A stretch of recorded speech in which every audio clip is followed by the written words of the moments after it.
You're listening to an audio recording by Change My Relationship featuring licensed marriage and family therapist and author Carla Downing. These audios are designed to provide you with practical solutions based on biblical truths for all your relationships.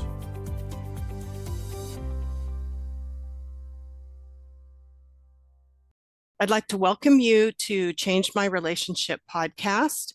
And we have with us today a woman who has grown up in an extremely dysfunctional family. And she's going to tell us her story from her childhood through now into her mid-adulthood, the journey that she has taken to figure out what in the world is going on. What do we call this thing that is happening to me that makes absolutely no sense and feels absolutely undeserved? And that thing is called scapegoating. And we're going to find out what it means to be a scapegoat in a dysfunctional family. And for those of you that are listening, if you're not sure if you are, we ask you to listen all the way to the end. We're going to try to point out commonalities in her story that happen with scapegoats to make it easier for you to compare your situation to it, to figure out, have you been the scapegoat of your family? She has, for purposes of her own situation, prefers to be anonymous, and we are very respectful here of people who choose to do that. So I would just like to welcome you to this podcast. We've been tried to put this together for quite a while, and we even had some glitches with recording stuff this morning, but we are here and we are going to do it. Yes. Okay, so first of all, we're going to start off. Would you just tell us about your childhood in that dysfunctional family? Yes, definitely. I was the oldest, and my dad sexually molested me from approximately the ages of like 3 to 6. I know that because I told my mom at 6, and my mom made it stop. You know, she confronted my dad and she didn't let it continue. But I have memories, very vivid memories of him doing that to me when I was 4. And I know that wasn't the first time. And so I believe it was as early as 3 years old. I learned later in life that my dad was in Thailand, which is kind of sadly the hub, the hub of the entire world of child sex trafficking. And I think my dad got involved in it when he was overseas, and he came home and started molesting me. My experience of my dad was that he was almost always angry, but he was really kind of extremes. You never knew what you were going to get. You know, he would gamble his money away, and he would come home and he'd be very upset about that. And then he would rage at the rest of us and really nitpick us over really minor things like our toys being on the floor or robe being on the floor. And he would just scream you out of bed at like 5 a.m. You just never knew what was going to happen. And so pretty much throughout my young adulthood, meaning like junior high, maybe midway through junior high through high school, I was breaking up fights every single morning. Every single morning he was screaming at me, or he was hitting my brother, or he was hitting my mother. On one occasion, he actually threw her down the stairs, and he had her in the closet on the floor, and he broke her pinky and he broke her eardrum. And I called the police on him that day. And I'm really amazed that he wasn't taken away. I don't know what happened. I don't remember what happened, but he wasn't taken to jail. I don't know what happened. I guess my mom decided not to press charges or something, probably feeling like, what would we do? She didn't have a job. He was a gambler for a living. So we lived in a lot of fear, either of his rage or him gambling money away. And so, you know, my dad was addicted to gambling. And so he actually at one point gambled our house away. I had already moved out by that point, but he left my mom like stranded with children and pets and no job, and just abandoned her to it. He just moved out to Vegas, left her in San Antonio with a house to be repossessed with nowhere to go. And so, you know, I pretty much raised myself because my mom was always so depressed and sad about what my dad was doing or not doing. And he was very threatening to her all the time. Like, the reason she didn't leave him is he would threaten her with like, I'm going to burn your clothes. You know, he had locked her outside naked before. He threatened to have other people lie and say that, you know, she had slept with them to try to get custody of us. I mean, he was very threatening. He was like your quintessential abusive husband. So she just lived in fear, and she lived kind of like a hermit life. And there were periods of time where she would do really great things for us. I remember my mom like having garage sales to raise money so that we could have school clothes. And so there were these pockets of time where I would see my mom do these heroic things, and I knew how badly she'd been treated. So it was really hard to not want to rescue her. And so I spent my whole life kind of being conditioned to rescue her. But she unfortunately was abusive too in her own way because, I didn't know this till I was an adult, but she parentified me emotionally. She was very good as a functional mom. She made sure we got to choir and, sports practice. And, I don't remember her really helping me with my homework. She wasn't an affectionate mother. She wasn't an attentive mother. She was very neglectful as far as where I was. Like I was on the street from literally till the sun came out and I had breakfast. I was out on the street till like 9 o'clock at night. And she didn't know where I was in between. And so there were times I was at the pool getting horribly sunburned or getting slapped, by a bully right off my bike. I was held at BB gun point at one point by the bullies in our neighborhood under the ditch. And I was like 8 years old and I was told to strip. And like, I don't remember her ever doing anything about any of these things. And so I just raised myself pretty much on the street. And because of that, fast forward to my teenage years, at 13, I'm out mudding, going out in a VW when it's muddy outside, drinking and mudding in this car. At 13 years old, I still remember this, came home at like 2 a.m. My mom had let me out. She knew where I was going. She knew I was out and she didn't care who I was with or anything. My dad was furious when he found out, but he was never there. He was always gambling and gone. So I have to ask the Yeah, question sure. because I know people are going to be asking, what's mudding? Oh, mudding. Yeah.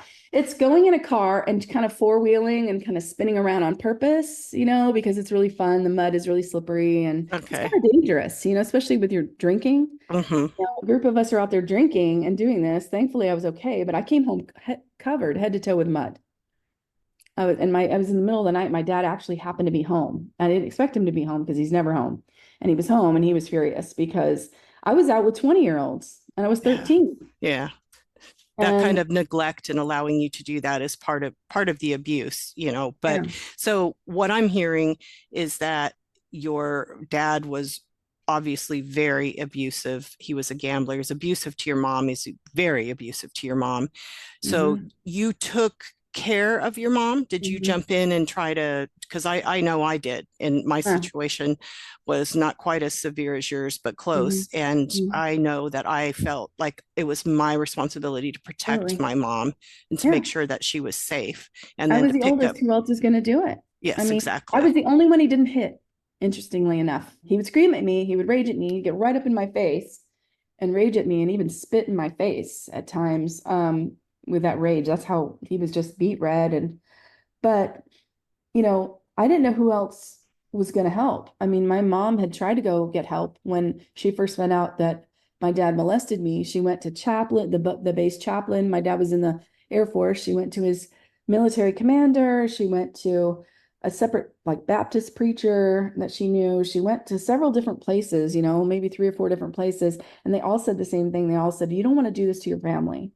You don't want to report this. You don't want to like get, make him lose his retirement, make him lose his rank. It's hard to do justice to our story. It's so sad. But my parents are both so mentally ill. They truly Yes. were mentally ill. So nothing makes sense. And it's also dramatic. That it can almost sound like I'm exaggerating or people wouldn't believe it. I mean, I couldn't begin to do this justice in a short period of time. Yeah. It would literally take a book to really give you the picture of what it was like. But basically, they were very emotionally immature, is what I've Hmm. learned. They were narcissistic, my dad especially. My mom was more of the covert narcissist, and my dad was more of the grandiose narcissist. And my dad was actually diagnosed with, shoot, I'm sorry, it's slipping my mind right now. My mom found some of the documents that said that he was clinically diagnosed with a mental illness. So, and my brother was paranoid schizophrenic, and they really abused him. And that was another thing that used to keep tying me into this mess is, Hmm. for years I tried to get away. I would get away for periods of time, but then I would feel obligated and I would feel guilty. I would feel like I was an unloving Christian. I came to know the Lord at 25.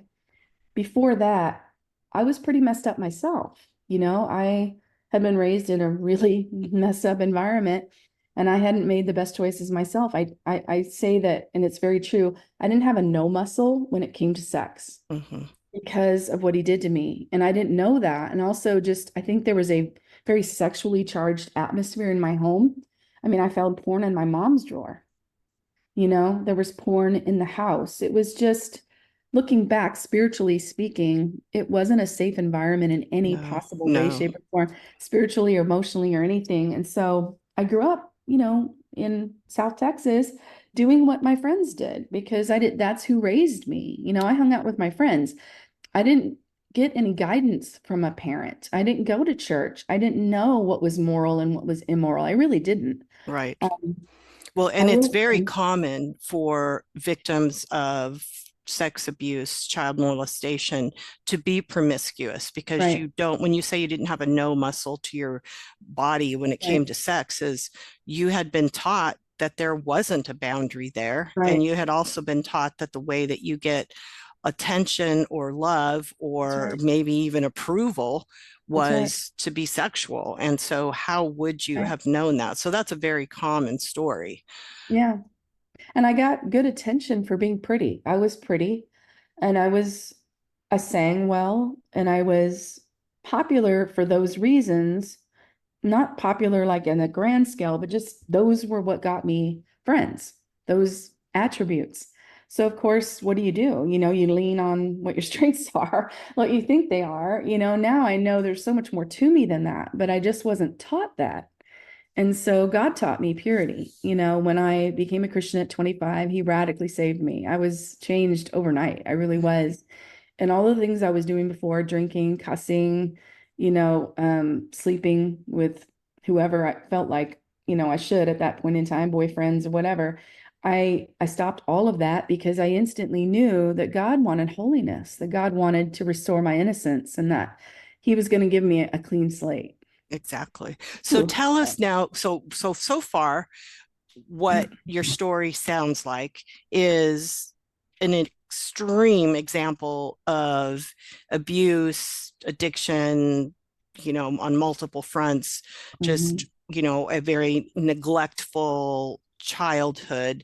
But there was another component that is what we really want to focus in on, and that is the scapegoating. So let's talk about the earliest that you remember being scapegoated. I think it was when my sister, the scapegoating part didn't start until later adulthood because I started becoming more healthy and I started setting boundaries and I started saying no and I started calling out things that weren't healthy. I'm going to be honest. I didn't always do it in the healthiest way either back then because I was scared of my mom. She was very punishing emotionally. And like in the past, she had raged at me whenever I tried to set a boundary with her. So as long as I was playing my role, she was fine with me. But when I started to try to break out of the role that she had given me, which was to caretake for her emotions and to be her dumping place for all of her negative emotions and feelings and experiences, as soon as I started saying, look, mom, I'm having panic attacks myself. I'm sorry, I can't. On one occasion, she actually hung up the phone. Well, no, first she cussed me out. Then she hung up the phone on me and didn't talk to me for a year because I told her I was having panic attacks and then I couldn't deal with it. And so, there were a lot of experiences like that. That's just a small part of it. And then slowly, I didn't know what to call it back then, but I started to realize she really didn't care if I was suffering. It was really truly all about her suffering and not about mine at all. And so it didn't matter. That's the narcissism. So even when I was 7 months pregnant, helping her move, she was complaining. I gathered a bunch of my friends together and, out of the kindness of my heart said, hey, mom, I know you're sad and you want to meet your granddaughter. And I was pregnant with my first child. And I thought, okay, mom, why don't you move out here? Bad move on my part. So they moved out where we were and she was just horrific to deal with. And now you fast forward over the years. And so the pattern is that they see me as being blessed or fortunate. So because the Lord took me under his wing and he changed my life and he's really blessed me. By this point, I'm pretty successful in my own right. I have a mortgage company of my own. I'm not married yet, but or was I? No, by that point I was, but like even before I was married, there was this sense of like, you're very blessed, therefore you owe us. There was this sense of entitlement that it doesn't matter what we do wrong in our life, we're not held accountable for anything. And so it doesn't matter who screwed this up. We're quote unquote family. So you need to play your role in rescuing us and helping us, even if we got ourselves into all of this, and you're not allowed to say a word to us about how we're creating this ourselves. Because if you do, you're very selfish and unloving. And you'd have to see how bad the messes were they got themselves into. I'm talking messes like 70 plus rats being taken out of their house. Wow. Shocking. Not brushing their teeth, not bathing, flooding their garage and just leaving it. Yeah. And that's a part, I mean, you're talking about your mom and your brother living together, and your brother, Right. you said, has paranoid schizophrenia, and your mom is narcissistic and a hoarder. A hoarder. So she's obviously got, and hoarding is an anxiety disorder, and the depression where she wouldn't come out of her room. And, you've got all of this stuff, the not bathing, the not keeping your environment clean and living like that, and abusing your brother. That's all part, well, that's all part of mental illness plus the abuse, and not caring about you is the narcissism. Right. Not being no empathetic. Consideration for me. And the worst part was I bent over way over backwards. Like we're talking way over backwards. We're the ones that went in there and cleaned up all of that flood and that rat stuff. And afterwards she'd criticize me. Nothing I did was ever enough. She would start making more demands the same day that we did all of that. She started making more demands on me. And I realized, oh my gosh, she really feels entitled to me as if I'm not a person with feelings or needs of my own or rights of my own. I am truly just there to be used. And that started to become very clear the last couple of years. Before that, I thought it was just this misunderstanding. I thought this narrative that they had in their head could be straightened out because I thought they just genuinely were misjudging me or that the devil was lying to them. And I just thought I needed to win them over with love and I needed to serve and give. And I did until I bled in like every possible way. And then it became clear, wow, I'm giving this much to them, and their only response to that is not gratitude or appreciation. It's more demands, it's criticism, it's ingratitude. And I was like, wow, this really knows no bounds. Like, I'm not going to win this battle, Lord. What do I do? So I started really praying into it and asking God. And I feel like He's the one that burst the bubble, and He revealed what was really in them. Which is, so you're in your story, you talk about having to move away from them because it was so difficult, then moving them out to where you were, and then moving away from them, if I've got this right. Yes. And then moving back to where they were.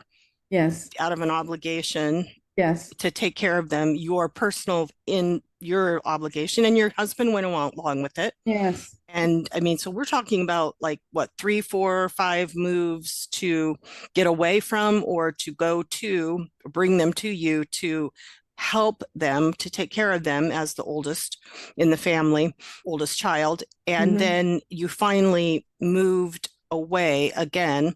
But I want to pull you back into when you're entangled with them, trying to do things for them.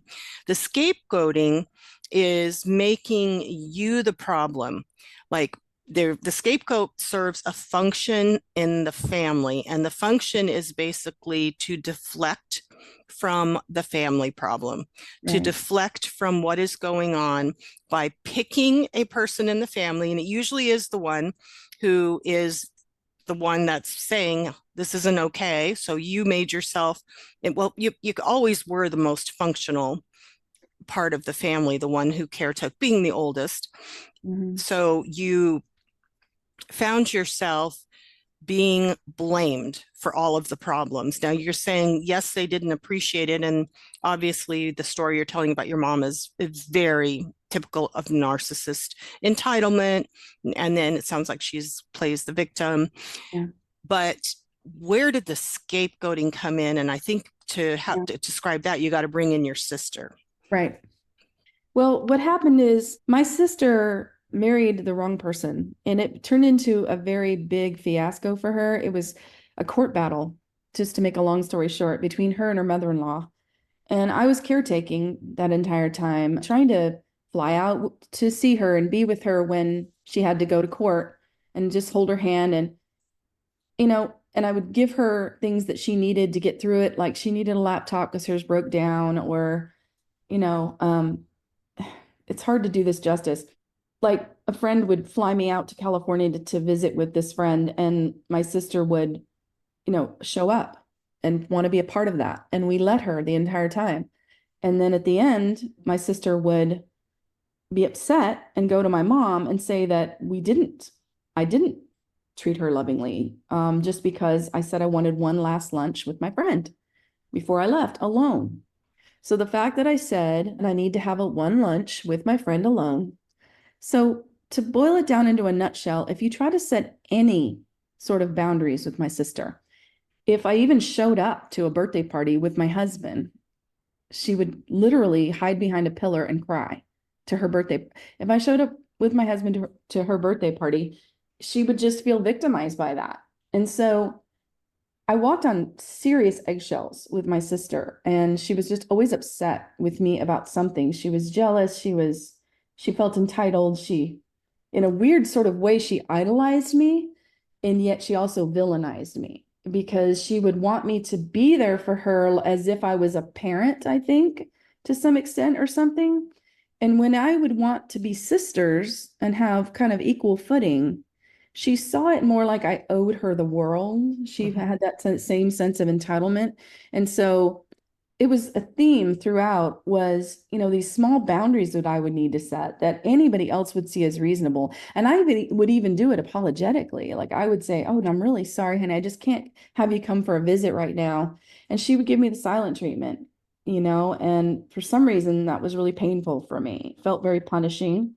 Like she would do that even on my birthday, and I'll be honest, there were times that it would catch me off guard and I would realize how wounded I was and how much healing I needed because I would go off on her. You know, I had my moments where I was upset with her, but I didn't know what was going on underneath. All I knew is I could never do anything right enough. I could never do enough. I could never say no. I could never have a need. I never got any empathy. I didn't get this. I didn't get to live by the same set of rules they had for themselves. And I was also very triangulated. My mom and sister would talk very badly about me behind my back. My little brother would get wind of some of what they would say, and he would tell me, unfortunately, because I think I would have been better off not knowing what they were saying because what they were saying was really cruel and very judgmental. And so, I had to learn kind of the hard way over time, over a long period of time, that they didn't have my best interest at heart, that they truly, I hate to say this, I don't say this lightly, but it's the truth. I don't think either one of them actually loved me. I feel like they just used me.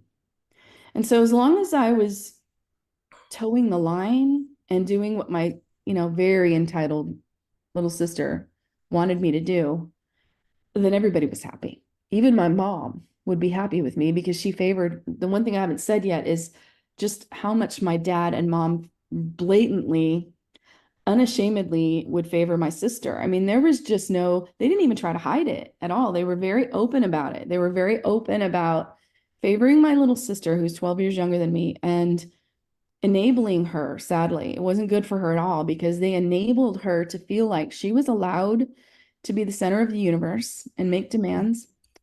And everything was hidden from her. Like she didn't have to deal with anything. Like I was dumped on. I was told all the gory details about my parents' bad marriage problems. I mean, they were really gnarly stories that I was told, and no child should have to hear that. And I heard them from a really young age. And yet my sister, they're like super protective of her to the point where I was not allowed to talk about the fact that I was sexually abused. I mean, here I am. I'm the one that was sexually abused by my dad. My sister had it much better than me because by then, hopefully, he had changed. To this day, I don't know. Did he change? Did he molest her? There was a moment in time when my sister confessed to having a dream that I won't mention what it was, but it was a very concerning dream. We'll just say that. So I don't know how to make sense of all this. All I can say is that when I listen to people like Rebecca Mandeville is an expert on scapegoating, and I listened to her on YouTube and I kept hearing, oh my gosh, that's me. That's my story. That's it. The double standard, the two sets of rules, one set of rules for me, one set of rules for them. And yes, totally blame shifting everything onto me. A lot of projection of their actual guilt comes onto me. And they just have everything very twisted. It's like they don't allow me to have good boundaries or my own needs. And there was a huge lack of empathy for me when I would suffer. I went through some suffering in my marriage. I love my husband. I have his permission to share this, but he used to be a pretty bad porn addict, and I was very betrayed by that because I was a Christian. And one of the things that we agreed on before we even dated, I said, if you're going to lie or cheat, please just walk away now, because I had that in my first marriage. I don't think I can handle it again. I watched my dad do that to my mom, their whole life. I just don't want that. I just beg of you, just walk away now. And he assured me he wouldn't do that. And yet he spent about 15 years of a 23-year marriage doing porn, lying. Sorry, what's that word? You know what I'm saying? Lying, but the other part of lying. Anyway, it doesn't matter. So he had a way of lying that would just sort of make you feel crazy, Gaslighting. Gaslighting. Yes. He would gaslight me pretty severely. It was just a lot more than other people understand unless you've been through it. When somebody drags that out like that, he wasn't willing to be held accountable. He didn't want to face himself for a really long time. So he drug it out and made it really extra painful, because he would lie even about going to, into recovery and repenting. And so it just, the wound just kept getting reopened. And so during this time, I tried to turn to my family, and they were very dismissive of what I was going through. And they were very judgmental, and just really, it was like, oh, get over it. Come on, you have a great husband. Just enjoy your husband and enjoy your life. Like, in other words, you have it so much better than the rest of us. So just get over it. Those were some of the most important times when I realized, wow, with all of the years I've listened to all of your problems and sat there and been so merciful and kind and patient. I really was. For years and years and years, I would just listen till it really hurt me inside. Like, it was really a burden to carry, to listen to both of them that many hours. And I mean, they would call me every day. And now, fast forward to when I'm in need and I'm just judged and cast aside and left alone in it. But it was really, and they would triangulate me. One of the things my mom said in the big tipping point was this big thing that happened with my mom here at my house. I don't know why I said it. I don't think it was the smartest time of me to say it, but it happened. So my mom was here, and I guess some young part of me was just fed up. And I had said, Mom, you favor my sister. And that's all I said, just very matter-of-factly like that. You favor my sister. And she blew up at me. And she raged at me for about an hour and 15 minutes. And I kept apologizing. I kept saying, Mom, I'm sorry. Okay, I shouldn't have said that. I'm really sorry. I take it back. I'm sorry. So she just kept yelling. And some of the things that she was saying were like, he is your yes man, and you're not my daughter, and I just hate you. And she was just really raging, like a sincere, full-blown rage. And I was like, okay, I really hurt her. Some reason this really hurts her. I was still willing to forgive her. The next day, I wrote her an apology again by text. And she went on to text me just this long list of lies about me that she's believing. And it was very telling. It was like, okay, they have a narrative in their head about who I am, and it does not match who I've been at all. It doesn't match the facts. It doesn't match how well I've treated them, how long I've been there for them, all the ways I've helped them. My sister actually, said to me at one point, it's a lot of details in between, but My sister, in the end of all of this, after I'd already forgiven my mom and tried to move on, but my mom was just, I don't know how to describe it, just being very unkind and unloving. And so I was kind of done. I was like, okay, if even after all of this and I forgive you and I don't retaliate, I don't answer you back, I don't say all the things I could say in return, if you're still going to act like I owe you an apology after all those things you just said to me, I don't know how we can move forward. And so I let my sister know that. And she said, well, I shouldn't have to convince you to help with mom because my mom always acts like, and they both do, they act like everything's just the end of the world. It's this big dramatic thing. My mom and brother could have moved into an apartment. They needed a place to live, but they could have moved into an apartment. And my mom was insisting on getting a fifth wheel, which I think was a terrible idea for their sake. I just don't think a fifth wheel is like a really tiny place, and she's a hoarder. And it has steps up, and she's in her 80s. And, I had genuine reasons why, for their sake, that I didn't think it was a good idea. And my voice is always shut down. It's always dismissed as being selfish or controlling or whatever. And it's just not true. I care about my mom, even when she's being hateful to me, even when my sister's being hateful to me. It's just astonishing that I can continue to be kind, even in the face of their persecution like that, and they can still see me as the problem. And I realized, wow, there's nothing that's going to change this. And my husband saw it all this time. I finally had someone in it with me. I finally had someone who saw what I saw all those years. I would try to explain it, and I didn't know how to explain it. I didn't know how to put words to what I was, going through. And I would try, but I don't think it ever really did it justice. And my husband said, "Hun, I would not have believed this had I not seen it with my own eyes." He said, "I'm so glad I got to see it." And he said, "I never want you to be in contact with them again." He Wow. said, "You cannot be in contact with them." Did you hide it from him all that time, or was he just not involved, or did you not know how to explain it? No, he knew we had issues, but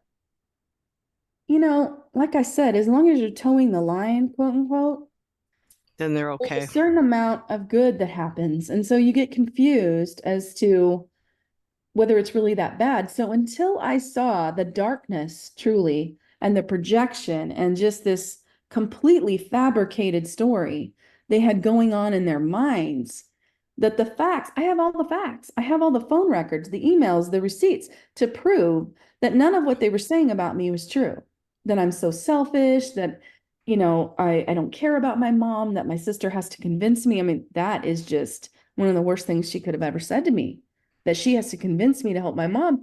I mean, I've been caretaking for her since I was a little girl, and I've never stopped. She steps in for, I don't know, 10 seconds, and she can't handle it. She can't handle my mom.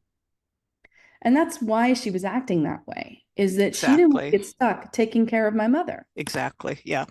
So the projection Yeah. is when, for people listening, if they don't know what projection is, it's a defense mechanism. And the purpose of any defense mechanism, denial, blame, projection, any of rationalization, is to not have to deal with your problems, to not have to face the truth about yourself.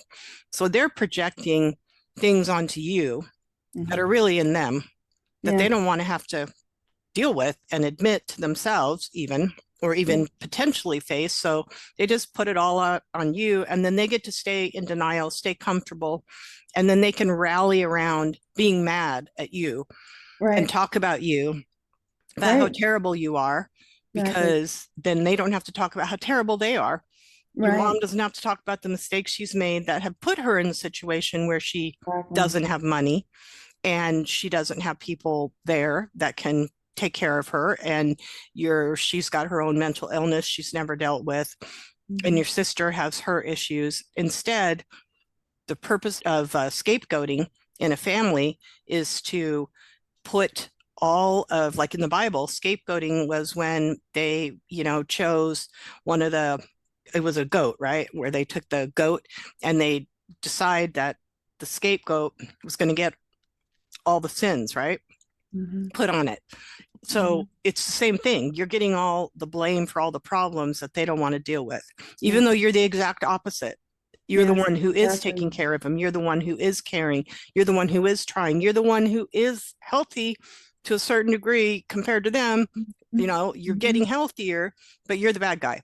They don't want Yes, to get healthier. People that don't want to get healthy hate it when somebody in the family gets healthy, and they do everything they can to try to pull you back in and to keep you doing all the stuff you used to do. Because by changing, you know, when you talk about a dysfunctional family, when one person gets healthy, you're rocking the boat. And rocking the boat means it's like every family member is in this little rowboat. And as long as they all stay in their corner, as long as you're caretaking, right, as long as you're doing everything that they demand and you're not saying anything about what's going on, they can hmm, all continue to be dysfunctional and do their thing. But the minute that you step to a different place on the boat and you're like, well, wait a minute, this isn't okay, or I'm not going to do this now, that right, leaves a void. Somebody else just has to step up and do it. They don't want to. Nobody right, else wants to. Maybe nobody else is capable. And so what do? Instead of thinking, oh my gosh, I'm not capable, I can't handle this, they're like, oh, you bad, bad, bad, bad. You know, yeah, get back in your corner, get back in that spot in exactly the right, boat where you do everything for us and take care of us. And then right. we can continue to function the That's same right, way we always have without that's having right, to look at ourselves. And that's that's right, the purpose of scapegoating.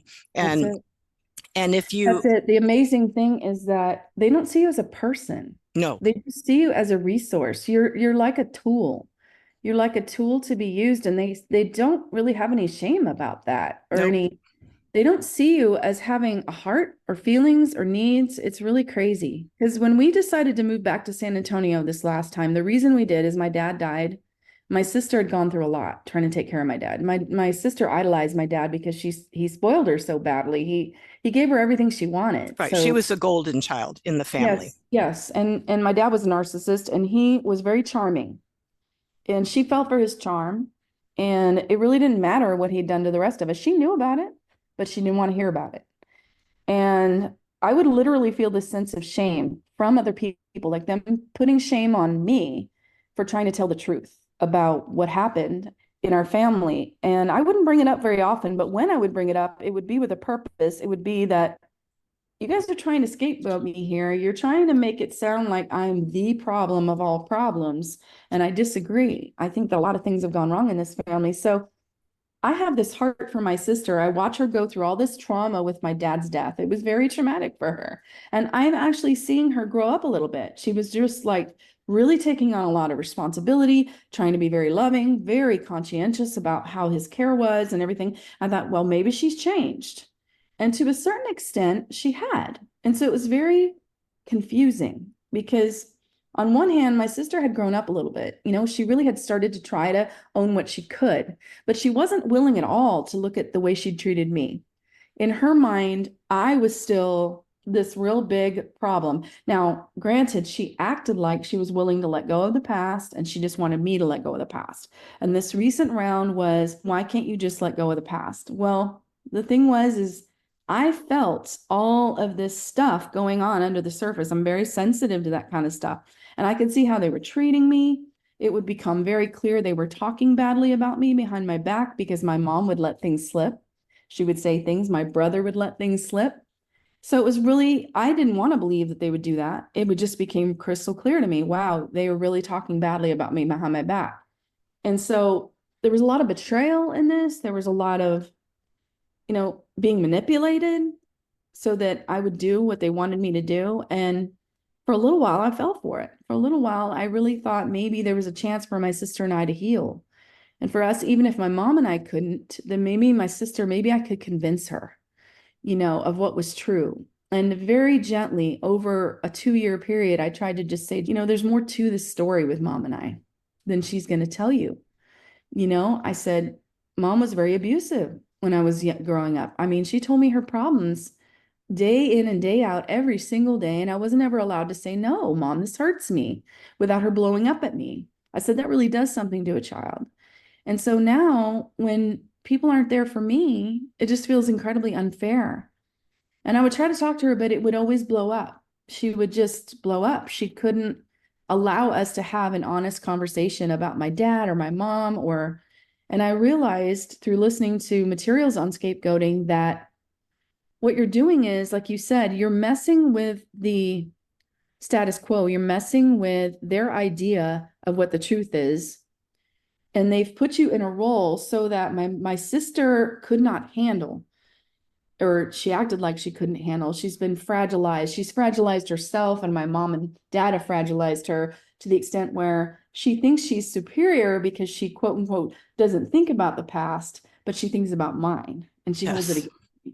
Again, the And they double won't allow standard. me, exactly, and they won't allow me to talk about my side of things. They can talk about me behind my back as much as they want, but I'm not allowed to talk to them directly in a healthy way, in a loving way that straightens anything out. And I would say that's probably the biggest reason I'm no contact, is that attempts were made for decades to try to lovingly talk through, even on a surface level. Just look, there's a few things here that have just got to be tweaked for me to be able to stay here. You can't, Mom, you can't call me the same day I clean out your rat-infested, flooded garage with new demands. Don't you see how incredibly unloving and unfair that is? And she would just act like such a victim that I would say that to her. Like I would say it lovingly, but she would just fall apart. Like it was just, so awful and selfish of me to say that to her. And that I was taking her all wrong. And I just wasn't, you'd have to know my mother, but she's just incredibly demanding and angry behind the scenes. But anybody in any relationship has the right to say no to anything Right. I don't have to without being justify it. abused. I mean, Right. it doesn't even need an explanation. It doesn't even need, It shouldn't. yeah, it shouldn't. But so it just points out the extreme, unhealthy, dysfunctional way that they view themselves and you and the relationship, Right. and exactly entitled. But can you imagine? I actually moved here to help with my brother, to help with my mother, because my dad died, so my sister didn't have to. And in the Exactly. end, after I proved that Yeah. over and over in the most profound, hard, difficult, like, give to you bleed kind of ways. I mean, money, You, time, effort. My mom's saying things like, well, you're good with money, but you're not really good for anything else. oh, She literally said that to me. And this is after like waiting on her hand and foot, bringing her a little Christmas tree, helping her fix her sink when my poor husband was like, had roaches crawling all over him, trying to fix her sink. We pay $700 to have junk hauled away for them. We clean out their entire backyard. We get all cut up by the branches, filled a 20-foot truck with branches, filled it to the top. We just killed ourselves trying to help them. In the end, that's their attitude. It's this horrible, horrible attitude. well, and again, think for a minute. As you're talking, I'm thinking, okay, so function. There has to be a function that the scapegoat plays. As long as they don't admit you're helping them, if they were to admit, hey, you're Right. helping us, you're Right. doing all this stuff for us, then they would have to say, oh, She's now not what do doing we need to do? You're helping us. So guess where the problem must lie? The problem must lie with us, that even though you're helping us, we're still a disaster. Our Yeah, lives are still a and you're mess. entitled, we're ungrateful, we're unloving to you, we're not fair to you. Well, They would have to admit all of that, and they they can't admit never you're will. doing those things, Exactly. because if they do, then the light shines back on them and says, how come you're still in this place? And they don't want Exactly. to take responsibility for being in that place. Not at all. So And it has yet, to be your and fault. yet if you leave, you're abandoning them. Well, of course, because You're then this horrible person that abandoned them. But when you're there, all they do is just viciously attack you. because they need to make you the scapegoat, because you need to be the problem, because otherwise they've got to look at themselves and say, if she's not the problem, we're the problem. And if Right. we're the problem, we've got to look at ourselves, and we don't want to do that. Right. So, and then when you abandon them, quote unquote, they need to throw all that out. They need to see you as selfish and see you as wrong, but they can still blame you for them being in the position that they're in, because you abandoned them. So they have to keep the story up.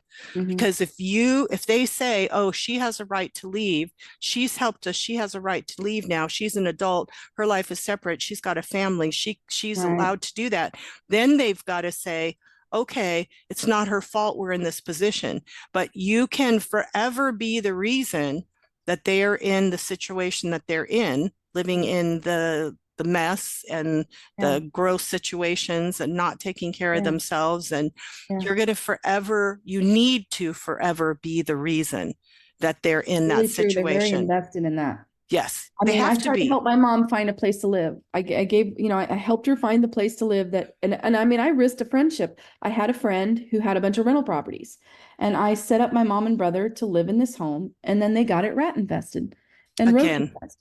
And in the end, it was my fault that they were in this house. My mom blamed me that she was exactly. in that house. You just dumped us here, she says. You dumped us. That's what she said. But She that's said, typical for the yeah, scapegoating is you yeah. do something good. You And they picked the twist it. restaurant that we ended up having to wait an hour for to get a table. It's your fault because you picked the restaurant. Things that you meant good or that you couldn't Right, have foreseen were a problem, normal things. right. And that's the reason because Or, you mhm, have to be the reason. exactly. Or you do something really good for them, but they mistreat you. And then you call them out on that. You say, look, I did something super kind for you here, and this is how you're treating me. And then, that will be used against you. That's like, just made you enemy of the state, because you actually pointed the mirror back at them. And you And can't so to because they hold them don't. accountable, Exactly. impossible. The rule is we're not going to be accountable. We're not going to look at ourselves. We're not going to admit Yeah, any wrong because it's yeah. all got to go to you.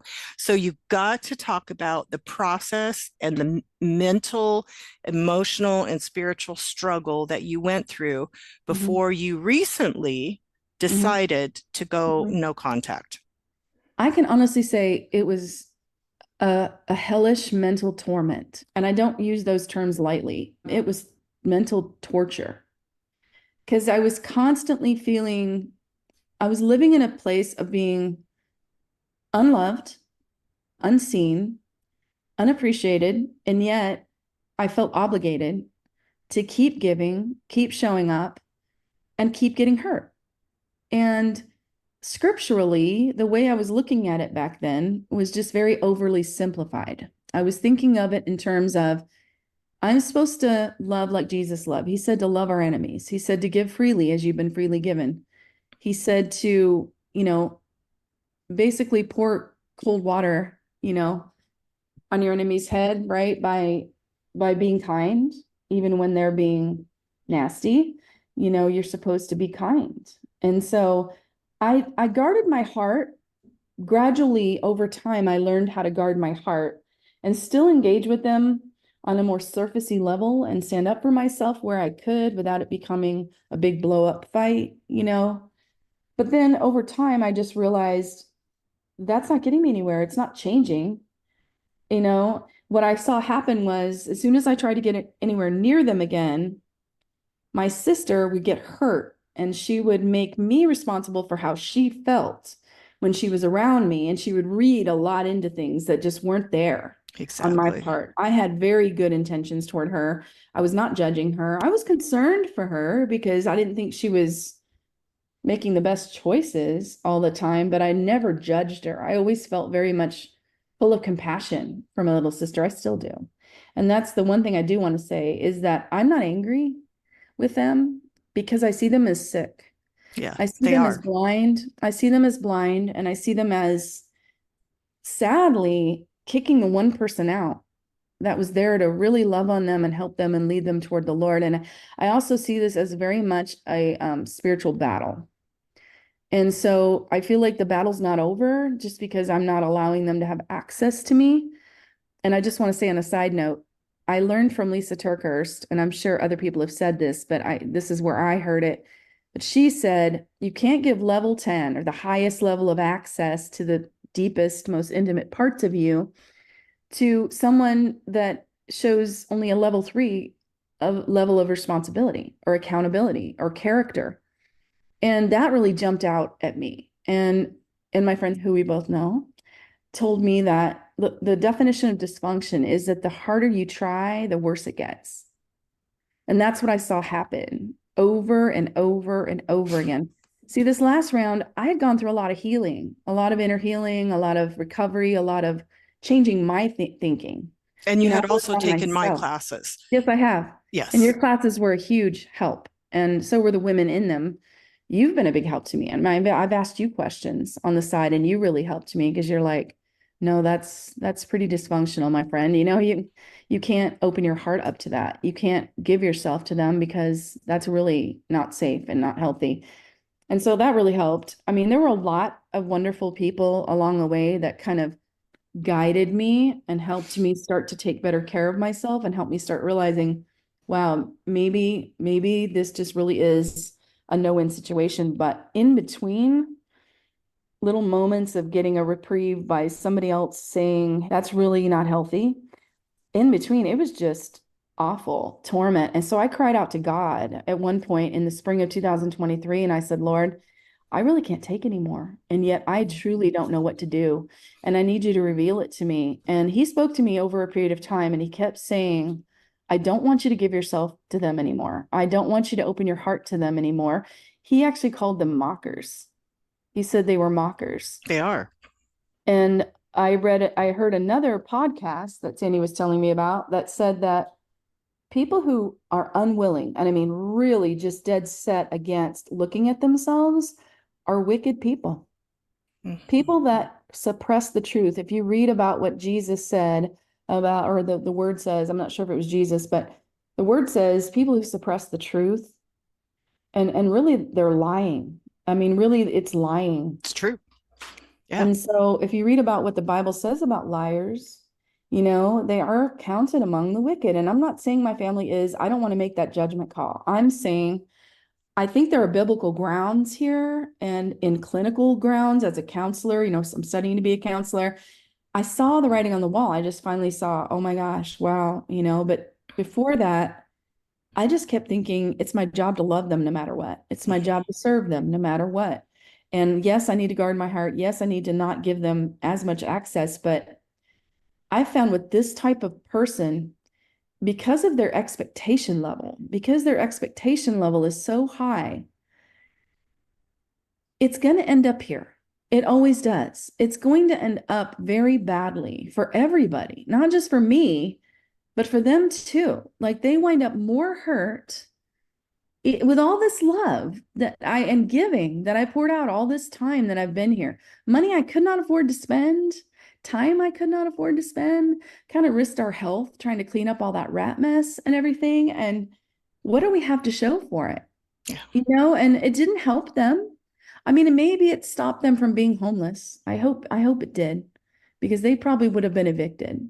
And I think they would have gotten gravely ill from between the rat feces and poop and, and pee and the mold that would have ensued from that flood in their garage. I think they would have gotten very sick. So I feel like God had a purpose in me being here, but it was really, really painful. Well, and it did hurt and affect your whole family, your marriage too.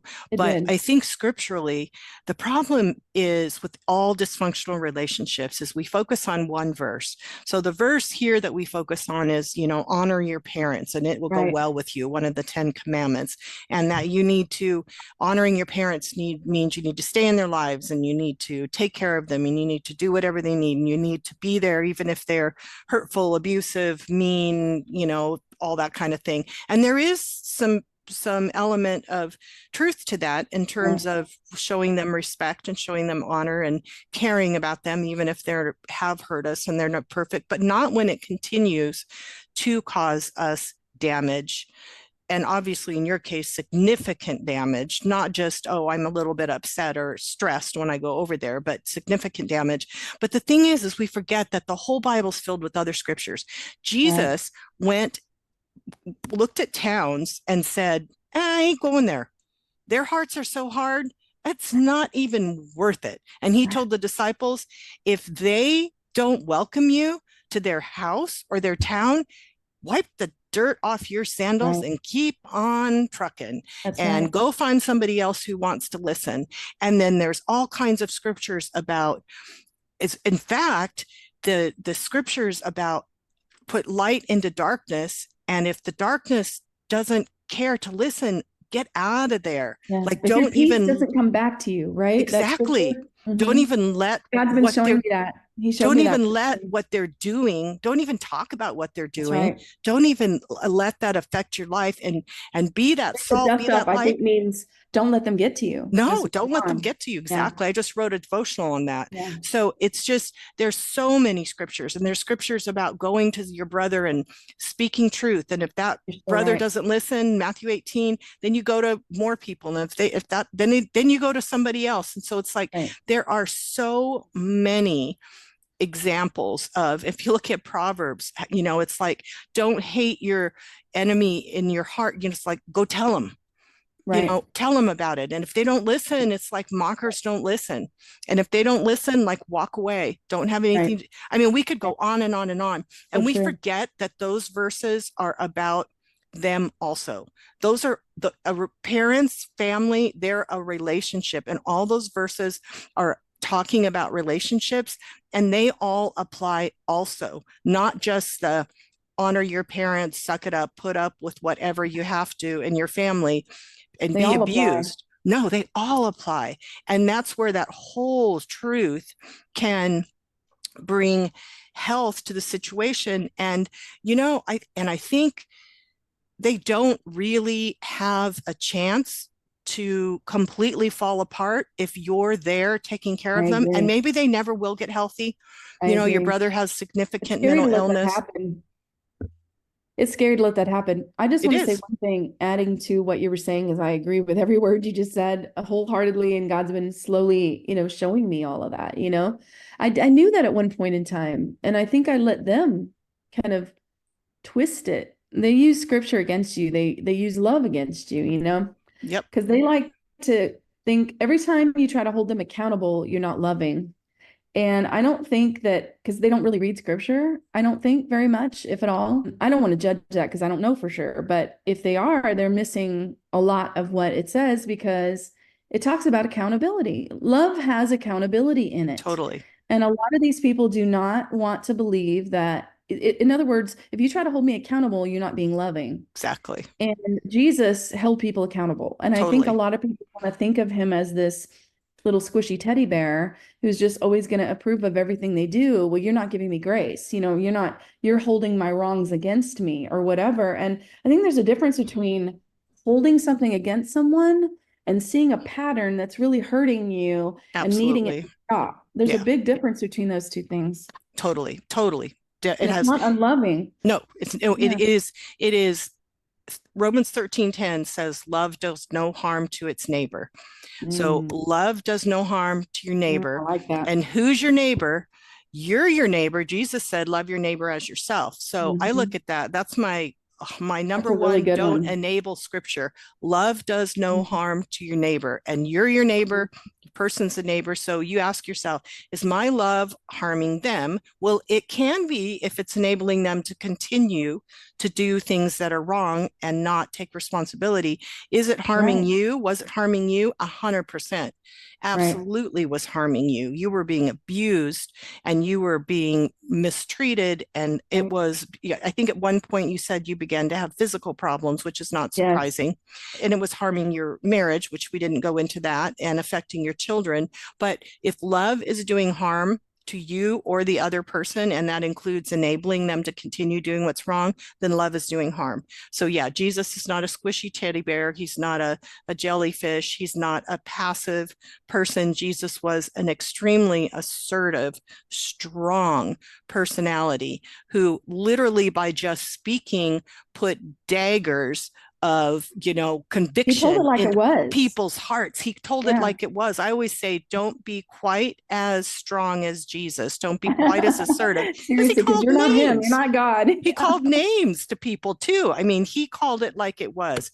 So absolutely. And when it was sin, and when people were hypocritical and self-righteous and blaming and not looking at themselves, call him a brood of vipers. He did. He was the strongest for them. So wow. So you are no contact forever or temporarily? I think it has to be for good. And the reason I say that is I feel like they know where to find me. If they have an earnest, wholehearted change of heart. And I want to slide one last thing in there. I promise, make it quick. I'm not the one who actually first went no contact. My mother said, "You're not my daughter, and I don't want you to help me." I was still willing to help her. Wow. We helped her move. After all of this happened, we helped her move. I didn't go because I thought it would upset her more than it would help her. But my son and my husband went and helped them move. And we're still giving my brother money because they told him to quit his job when they moved, and they shouldn't have done that. And he's without a job still. And this was like 7 or 8 months ago. But, you know, the other thing is that my sister's the one who wrote me an email and said, "I just can't do this anymore. I say this without malice, but I just don't want a relationship with you anymore." And then later she tried to come back and change her mind after she'd written and said a bunch of really horrible things about me. She wanted to just say, "Oh, let's just forgive and forget. Let's put the past behind us. Let's just start fresh and go on," which meant we're not going to deal with anything that just happened. We're just going to go back and have more. So, my husband and I wrote a very nice text to them both. We said, "We love you," and we really meant it. "We forgive you from our hearts. We hope you forgive us. Please forgive us for whatever we've done to truly harm you, to hurt you. But we just don't feel that this is going to be a healthy situation for anybody going forward. We don't see a future in this because the past isn't in the past if it's still affecting the present."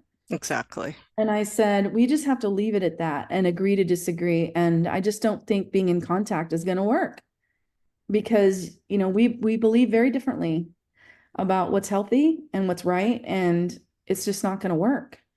And so that's the bottom line is you can't reason with unreasonableness. And so if you can't reason, like the Bible said, move on, shake the dust off your feet. I never thought I would come to this point. I was the most loyal person. I mean, to an absolute horrible fault. I was very loyal to them. But I saw this last time that, wow, if after all of that giving and bleeding and trying and forgiving and moving on and letting things go, things that I really needed them to change about, but I was willing to let it go, that I was the one that they were going to lambast like that and blame for everything. It just became very clear. And it was God. I really believe it was God. God has since then met me in just the most amazing ways. Like I can't even begin to do justice to how every single day after this happened, I feel like he was blessing me and validating me and helping me through it because I never retaliated. I wasn't unloving to them throughout this entire thing. I never wrote back to them all of the horrific things I could have said that would have justified, I would have been justified in the flesh to really let them have it, to really just nail them to the wall with all the stuff that they had done and said that was so wrong and bad. But I didn't. Even things that I knew they had said about each other, I could have really blew this whole thing up. Instead, I held my peace. The Bible says, "Hold your peace and he will fight for you and you will glorify him." I held my peace. I really did. And it's just such a sign of the healing that I had gotten from God before this, that I could do that in the face of such heavy persecution and just let them go. I finally knew that I could let them go and say, "Peace be with you. God be with you. I love you. I earnestly do. I pray for you, but there's nothing that would allow us to relate in a healthy way. You refuse to see how hurtful you're being, how incredibly unhealthy all this is. And there's nothing I can do to help them if they're not, and they're only hurting me and themselves more if I try to engage." Exactly. So And really, there back. comes a point with the dysfunction like this and with the scapegoating and that you can't, if it's continuing to happen in the present, it's very difficult to thoroughly heal because, like you said, it's continuing to stir it up. And people will ask, well, how can I forgive if it's continuing to happen? And you really can't. You really do have to. You can't thoroughly forgive and let it go and heal unless you set some boundaries to make it stop because you continue to be wounded. And then you've got to start all over again. You really do stuck. So this has been so powerful. I'm so happy with the way this turned out. And I think it's going to bring a lot of just clarity and healing to people that listen to it. And we'll just pray that God will bring it to right I really hope before so. the people that need to hear it. And really, really, I couldn't be happier with Thanks, I Carla. think it was You great. were you're So, fantastic. I feel so safe with you about this subject, and I really appreciate the way you handled it. oh, well, thank you very much. I mean, just my heart just goes out to you and everything you went through. And I know you, and I Mm. know the times that you've called me and talked to me and felt confusion and that you weren't in that place where things were so Right. clear. And it is tormenting to It be in is. that place where you're being accused and yet you're trying to figure out, well, I thought I did what was right. And but they're telling, I mean, it's very difficult, but it's worth going through and it's worth fighting all of those lies and trying to get a clear idea of what's happening because in the end you get to where you are, Thank you. which is a I agree. peaceful place. I So agree. I agree. And I could finally heal. yes. So, well, thank you for listening to this podcast, Change My Relationship. I hope that you'll listen to more, and I hope that you will forward this to people that you know who would benefit from hearing this. God bless. Thank you for listening to Change My Relationship. We hope you will subscribe to these podcasts and share them with your friends. Carla would love to hear from you. She welcomes ideas for future podcasts as well as your feedback on how the podcast have helped your life and relationships. You can email her at carla@changemyrelationship.com. For more information on Change My Relationship and Carla Downing's ministry, including her books, studies, devotionals, podcast, and YouTube videos, visit changemyrelationship.com.